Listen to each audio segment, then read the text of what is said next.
welcome to the next show. My name is Susanne Breton and I like to welcome you in the name of Accenture Song, the world's largest tech-empowered creative group. And I am the lead of talent and transformation of Accenture's health and public service industry. And I'm passionate about transforming the public sector into a modern working environment that empowers purpose-driven talents and really kind of creates a working environment with new ways of working that cultivates brave leadership styles. And now consulting the public sector for a couple of years now, I really truly believe and convinced about that public institutions are the backbone of our democracy. And we all need to reinvent it together. And having this in mind, I'm more than happy to welcome and introduce you our guest today, Jon Alexander. Jon is the co-founder of the New Citizen Project and author of the book, The Citizens, Why the Key to Fixing Everything is All of Us. Hello, Jon. Hello. How are you today? I'm excellent. I'm very excited to be here. Well, we had a small briefing yesterday, and what struck me the most, and the audience can already hear, your positive energy. And I would hypothesize that it is rooted in the purpose-driven work you do. So please give me the honor to introduce yourself to our audience and how your journey inspired you to co-found the Citizen Project. I will do. So, I'm tempted to say one of the ways I introduce myself sometimes is by saying that the best way to understand me is that I'm sort of half man, half Labrador. And so that is the positive energy that you will be feeling, I think. But the more serious introduction, I guess, is to say I am a fairly deep critic of this concept of consumerism. And a champion of the idea of thinking of people as citizens rather than just as consumers, and we'll get into that in more detail. But you asked for maybe some moments that shaped my journey to this point, and I'll give you two. The first, when I first started working actually in the advertising industry, was when my first boss described my job to me by saying, what you've got to remember is that the average consumer sees something like 3,000 commercial messages a day. And he said, your job is to cut through that. You have to make yours the best. And so for a while I was like, make mine the best. And then over time I started to ask deeper and deeper questions about what we're doing to ourselves essentially when we tell ourselves we consume as 3,000 odd times a day. Like, what is that story doing?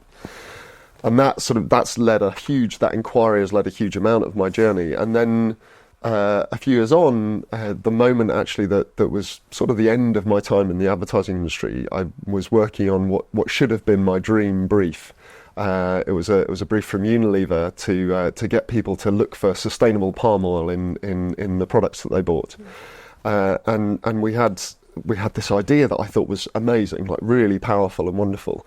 We proposed using images of the Greenpeace Unilever protests from the year before, with the line, so that they had orangutans, people in orangutan costumes climbing all over Unilever headquarters all over the world. And this had actually triggered the roundtable on sustainable palm oil. It had made something really meaningful happen. And so what we proposed was using these images, but with the headline, this was our wake-up call, and this is yours. And these ads, these proposed ads sort of tested really well. It seemed that they would get people to look for sustainable palm oil. They would change how people thought about activism and endorse it. They would change how people thought about Unilever and make them more popular. And they went up into the Unilever chain and they were killed. And what came back was actually a mandated ad that was an image of the rainforest, a beautiful image of the rainforest with the line, what you buy in the supermarket can change the world.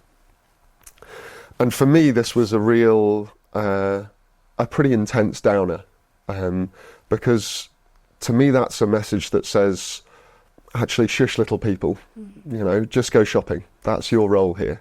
Leave the rest of it to the grown-ups, to the big businesses, to the governments. And I felt that was a real kind of diminution, a real lessening of human agency.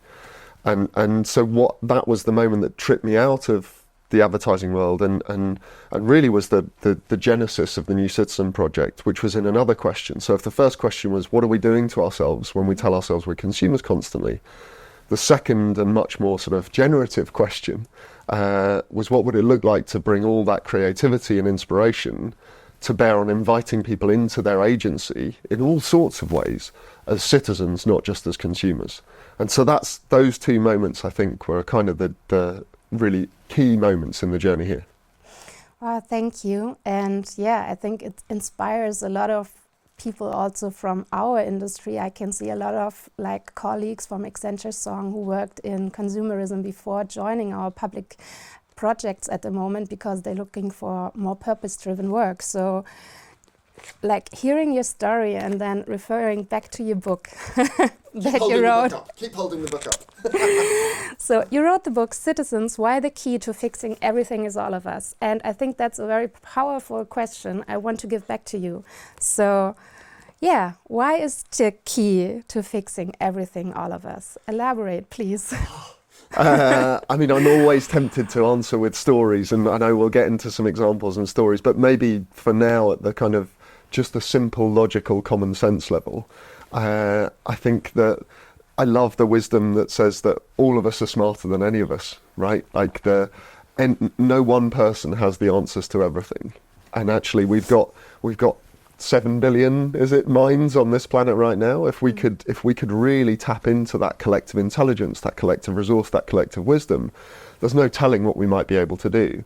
And I think like the great tragedy of our times really is that we're facing these enormous challenges, you know?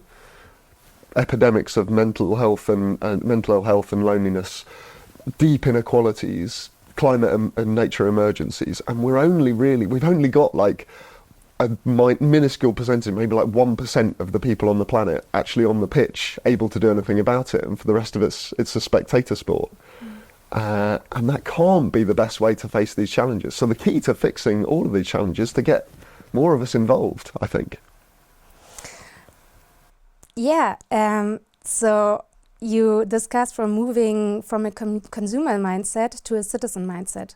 So can you please explain what you mean by those two mindsets to understand it a bit more? Sure. Better? So really the book and all of my work is rooted in an offer of a way of seeing the moment in time we're living in. And actually there are three mindsets, three stories I call them, rather than just two. So the quickest way to introduce it really is to say, end of the 19th century, beginning of the 20th, I believe we were trapped in what I call the subject story. Mm-hmm. And in the subject story, the right thing to do is to keep your head down, do as you're told, get what you're given, on the basis that there are God-given few who know best, who will run society and lead us to the best outcomes. They'll tell us what to do, and our role is just to do as we're told. And that story collapsed in on itself, fell apart. Industrial revolution, rise of the middle class, you just couldn't sustain that anymore. And out of the two world wars and through the second half of the 20th century, we more or less deliberately, more or less consciously constructed a new story, what I call the consumer story. And in the consumer story, the right thing to do isn't just to keep your head down and do as you're told, it's to pursue self-interest. And the logic of the consumer story is that if everyone pursues self-interest, then that will add up to the collective interest. So the Milton Friedman phrase, the social responsibility of businesses to maximise its profits, is an exact expression of the logic of the consumer story. Self-interest will add up to collective interest. The right thing to do is to look out for number one, to choose the best option for you from those that are offered, and critically for organisations and institutions to serve people's self-interest, because that is what humans are capable of. And I believe what we're living through right now is the collapse of the consumer story, much as the subject story fell apart before. You can't solve the crises we face, the crisis of mental ill health and loneliness, from within a story that says we're independent, isolated individuals, that accepts a logic that humans are selfish creatures. You can't solve a crisis of inequality from within a logic that says that everything is a competition, that we need to strive to beat one another. And you can't solve, most critically, crisis of climate and nature, ecological crises, from within a story that says that we're separate from nature and that happiness, success, is the pursuit of material standards of living. And so that story is collapsing.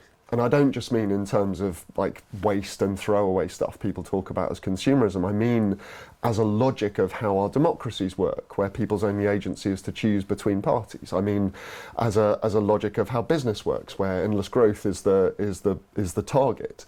I mean in public services, where we, even that language, we've created the idea that government is a service to people.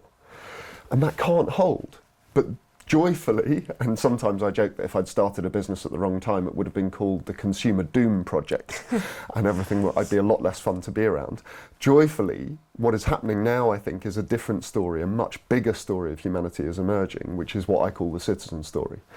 And that is a logic that says all of us are smarter than any of us, that the right thing to do is to contribute your ideas, energy and resources to the pursuit of the best outcomes for society as a whole. And critically, again, for institutions and organisations, for us to reimagine them, redesign them, rebuild them, to tap into that collective intelligence, that collective wisdom, collective resource. And I think that is happening in this moment in time. It's the book is not a moral argument for what should happen, it's an empirical argument about what is happening, if we can step into it fast enough. That's what I love about you. It's so positive the way you look at things at the moment, because if you look at the news, you could also see a little, more darker side of it. But how can we identify as citizens? Again, I mean, it's not a new word, you just use it and recreate it in a sense. So how can we collaborate? How does this shift work in practical terms? I mean, I think there's two sides really to what needs to be done in this moment in time. The first is absolutely that we all, in our communities, whether that's communities of place, of profession, of passion, need to come together and step into the responsibility of building together. That actually is happening, I think. Everywhere I go, everywhere I've been in the 2 years since the book came out, I've tried to tell people stories and ended up being told more stories. So, and as you say, that isn't the headline story of our times, but just beneath that radar, when you start to peel back the surface, you find it everywhere. And in a lot of ways, I think actually the bigger challenge is the challenge inside institutions and current structures of power. And the challenge there is to open up. And it's very hard to do because we're trapped in a kind of vicious cycle of distrust at the moment, where people are losing faith in institutions, but what's also happening is that institutions are losing faith in people. So I think what you just said is really one of the biggest challenges we are facing right now, and you called it, and that's what I also loved in your book, you talk a lot about emotions, you call it the trust issue in a sense. So how can we rebuild the trust? I think this is absolutely the heart of the question, really, and one of the most profound moments in the research for the book. I researched the Taiwanese COVID response, and I might tell you a bit more of that story in a moment. But basically, what they did was they did what I'm talking about. They crowdsourced the national response. And when I interviewed the Taiwanese digital minister, Audrey Tang, about that response, I said at one point, how did you do this? Like, the people of Taiwan must really have trusted the government for you to be able to do this. And Audrey said, no, you've got it completely wrong. and she said, actually, what it's about is not about people trusting government. It's about government trusting people. And she quoted the Tao Te Ching to me, and she said, there's a line there that says, to give no trust is to get no trust. And so where this has to begin, is by institutions trusting in people and creating the ways and opportunities for people actually to be involved. I think if we see it through this lens, we see that these crises that we face, in so many ways, are crises of trust, but from institutions to people. We're trapped in this moment where we can't seem to open our institutions up because we're almost afraid of people, rather than seeing them as a resource to be involved. And reading your book, it's like a warm shower of good news, because you share with us so many great examples. You already talked about one of your favorite ones, I know. So please, can you exemplify by those examples, or another example, how the shift to a citizen-led approach can work? Let me just tell you a little bit more about that Taiwan story, because it is wonderful, and it begins actually a long time before. Not that long. In 2012, the government of Taiwan launched what they called the Economic Power-Up Plan, and it was basically a bit like that Unilever ad I mentioned. They said, don't let's waste time talking about policies and complicated things. We'll grow the economy, and you get on with your lives. And it was shush little people, just go shopping, right?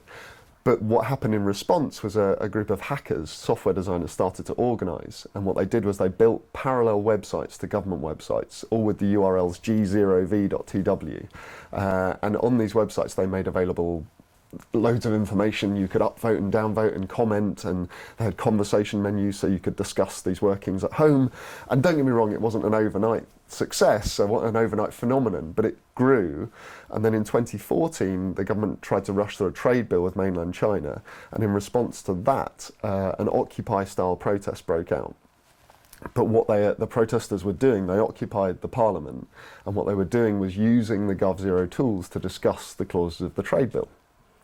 And at this point, the critical moment came, and the GovZero gang got a broadband connection in and streamed on social media, and people could see.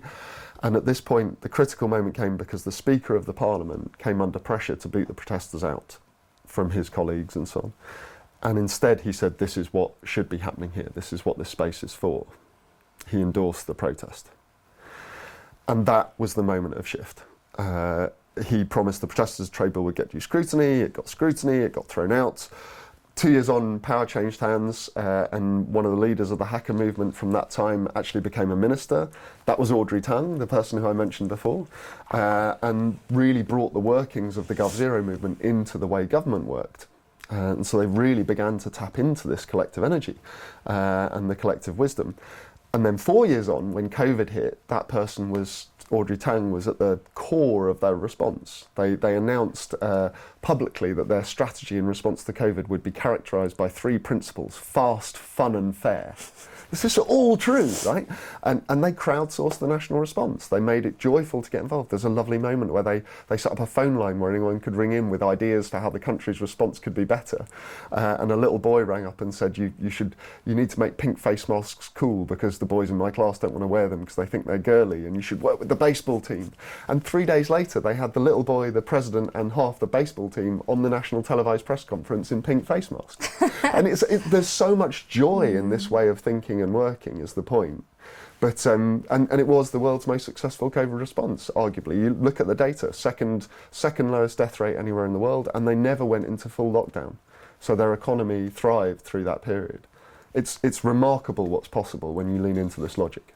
So what you just exemplify, I think, is really interesting in your book as well. You have, and let me dive deeper into it, you have like 2 things: the role of technology in the Citizen Project and also the role of leadership. Yep. I want to start with the first one, and I would like to read a little passage out of your book for this, because you already talked about it. At that moment, it will come down to who is in the room and whether they choose to step into the story or not. At these critical moments, the shift can be embraced or it can be denied. And the second really powerful passage I really love is about the anti-hero. What we need in these moments is people who will reject the role and instead open the door and invite everyone in for the citizen story to take hold. The era of the exceptional individual, the hero in shining armor, must end. Referring back to the story of Taiwan, what did great leaders do differently? I really, so many people talk about, actually increasing numbers of people talk about Audrey Tang and the role she played. But actually here I want to zoom in on the Speaker of the Parliament, Speaker Wang. Because what his role was, he was an old established guy, like he was a member of the governing party by political affiliation. Everyone expected him to close down the protest, but he didn't. Instead he said, this is what this space is for. He opened the door, he stepped into the possibility that opened up in front of Taiwan. He didn't know exactly how it would work, he didn't know exactly how it would go. And I think a lot at the moment about what's been happening in the UK over the summer, and I know is analogous to what's been happening in Germany where we are, where there were far-right riots earlier in the summer. And what happened a couple of days after the first riots is that actually there was another kind of round of riots planned, and the people came out to protect the places that were going to be attacked in huge numbers.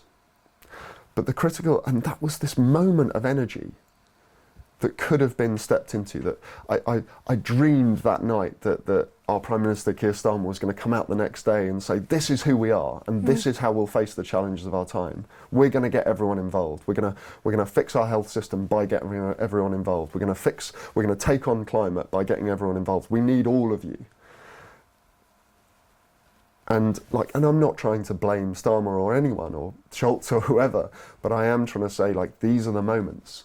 Like, these moments will come when it's possible to shift the story. These moments will come when it's possible to shift the story.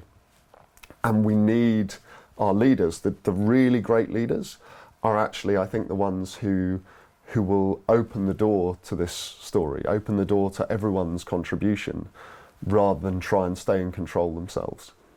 Yeah, that's what I meant, or that's what I love with the words you use, like stepping from the dark into the light, like sharing the power, opening up. Maybe you can say more about the anti-hero. What do you mean by that? I think that the in a way, the thing I worry most about in this time isn't the far right and the authoritarians and I know they're there. But the thing I worry most about actually is those who think that they can save us from that, who think that they can do it for us, because what they actually end up doing is saying, shush little people, just go shopping, right? Mm-hmm. They diminish our agency. And humans need agency. Like, we are participatory, creative creatures. And when that agency is shut down or removed from us, then we seek it in dark places, actually. One of the other things I did in the research for the book is I went a little way into the QAnon conspiracy theory of all places. Not too far, don't worry about me, Susanne. But the entry into that world is, you're needed here. Here's your first contribution, here's your first task. If we don't open up our institutions to tap into the ideas and energy and resources of everyone, then there are those who will co-opt those methods, wear the clothes of participation in order to destroy our institutions. So, and this is where the anti-hero comes in. Exactly, because the hero complex is what stops us from seeing that possibility. And so the anti-hero is what's needed, a kind of an inversion of the idea of the hero that says, actually, my heroism lies in your heroism, not in my own. Yeah, I really thought that was so powerful. And like regarding to the technology, also at Next we look at technology trends. So what's the role of technology in like helping us? I'm so excited about the role. So this is the great opportunity of our time. I love Audrey, who I keep talking about, but she is wonderful, has this lovely phrase. She says, we're just aiming for the wrong thing. We're aiming for artificial general intelligence, AGI, when actually the true potential of these tools is ACI, augmented collective intelligence. And what I mean by that, just to give a flavour, what we mean by that is there's an experiment going on in the US right now where they're doing a citizens' assembly, so 90 odd randomly selected American citizens deliberating on a key topic and forming recommendations. And with AI, they're actually able to make sure that every single conversation that goes on in that format feeds into the final conclusions, because we can process so much more information. And so the potential of AI and these technologies that's illustrated there is that if we use these technologies to support a kind of much more participatory, much richer democracy, then we actually have the means to do it. We have the means to tap into the ideas, energy and resources of everyone in a way that we never had before. The problem, though, is that currently we're going into this world from the logic of the consumer. And we're using these tools to remove the friction and remove the connection and remove the humanity rather than augmenting the humanity. And so I think it all comes back to this thing of how do we think of each other and ourselves in this time? The technology isn't going to save us, but if we think of ourselves differently, then it can be a huge part of us saving ourselves. So looking at this also from a generational point of view, you have analyzed so many different projects and data around the world. Can you see a difference when you look at the different generations and the role of younger generations? I mean, the shorthand thing I would say is I think that Gen Z is the first generation that's really growing up not believing that it's going to be fixed for them. And I think that's a profound shift. I don't think at the moment that that as a generation they're going to they have all the tools and they know all that and they know what they're going to do with that. But I think they are in a state of profound kind of disillusionment that like, I'm one of the oldest millennials, I like to claim, and my generation, I think, kind of could still cling to the idea that the ways of doing things were going to work, and this generation, I think, can't. And as a result, I think we're seeing a shift we're seeing a kind of two things happening at once, really. We're seeing both a kind of a generational frustration, but we're also starting to see a kind of generational creativity. And that's the thing that really excites me. So give us some of the positivity, Jon. So what is your vision? Oh, I mean, sometimes I say I don't really want to propose a vision because I don't think we know exactly what it's going to look like. One of my favourite bits of theory is this concept that's called safe uncertainty. And this comes from therapy originally, actually. And what they say is anyone who comes for therapy tends to be in one of two places. They're either unsafe, uncertain, I don't know what to do, or they're unsafe, certain, I'm bad and I know I am. And what they think they want, what they're taught to want, is safe certainty. Tell me what to do to fix it. Give me the vision. Tell me the answer. Tell me where we're going to go. And the argument from this work is they say safe certainty doesn't exist. The only thing that really exists is safe uncertainty. A spirit that says, we don't know exactly what will happen. We don't know exactly what the future looks like, but we do know that we'll get to it best, that we'll get through our challenges best if we do it together, if we stand side by side. And so I suppose, I know it's a bit of a dodge the question, and I do have a vision, like much more participatory institutions, everything opening up, deliberative democracy, citizens' assemblies at every level. I could go on, but really the essence of it is this idea that actually we're on an inquiry together. The Taiwanese president at the outset of COVID gave a speech where she said something like, we don't know how to get through this, but we do know that we'll get through it best if we get everyone involved. And that really, I think, is the essence of it. Thank you, Jon. So, closing it up, what is the first step we can do to get involved? The first step for everyone, I think, is to spot the story, actually, to say and see that these challenges, this time, these crises, are not actually fundamentally about a crisis of humanity. Humans are human, and keep that faith in humanity and say, and ask yourself, what would you do? What would you do if you stubbornly believed in humanity? And that's the essence of my positivity. And I think if you ask yourself that question, you go, if I stubbornly believe in humanity, then I look around me in my communities of place, in my communities of profession, of passion, and I find the others who care and believe, and I get involved with them, and we start to build something. And that is where it begins. Thank you, Jon. I also saw in your book that you give us some guidance, some questions we can start it. And as a coach, I love it because I think also reading through your book and reading also through the emotional point of view, I think like getting more trust is also about having more love in a sense. So maybe you can finish with that one. Maybe how can we bring thought. more love into it? Maybe as a last thought, and just qualifying what I just said, sometimes I think this idea of the consumer story, this idea of consumerism, a word that in my mind has a capital C and a hyphen between the consumer and the ism, is really a kind of species level self-hatred. It's us telling ourselves we're not good enough to solve the challenges of our time.